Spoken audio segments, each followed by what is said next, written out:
The third social fact of nature is that universal, top-down, one-size-fits-all solutions are very beguiling, but they don't work, and there's a lot of unintended consequences. It's a shortcut that doesn't address the root causes of young people's needs, and we need to sit with what we already know young people need to feel good and healthy and learn versus thinking that removing a technology is going to solve all those problems. So we know as educators and parents and youth development workers that things like health and medical services, caring adults, wellness resources, teacher professional development, media literacy, school culture and climate interventions. These are the things that really make a difference. And yet we have a desire to latch onto extracting technology will solve those problems. And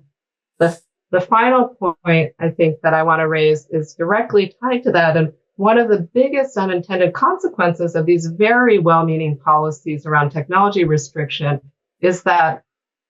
it raises incredible equity issues that we know exist because of the structural inequalities. If we look at the cell phone bans, which I think are a focus of this conversation, in fact, we know that these bans are primarily going to be focused on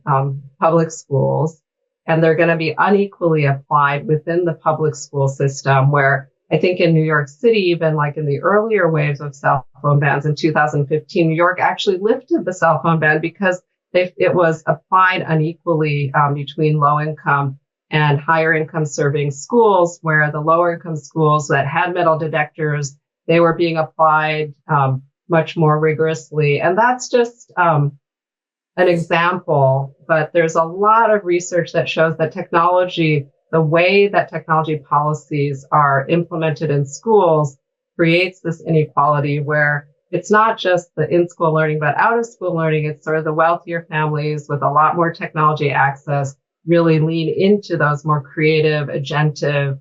youth-driven forms of technology engagement. And in contexts that are serving lower income communities, that may be more dependent on the public infrastructure, that the primary messaging that young people are getting around technology is that it's bad, it needs to be limited, that it's,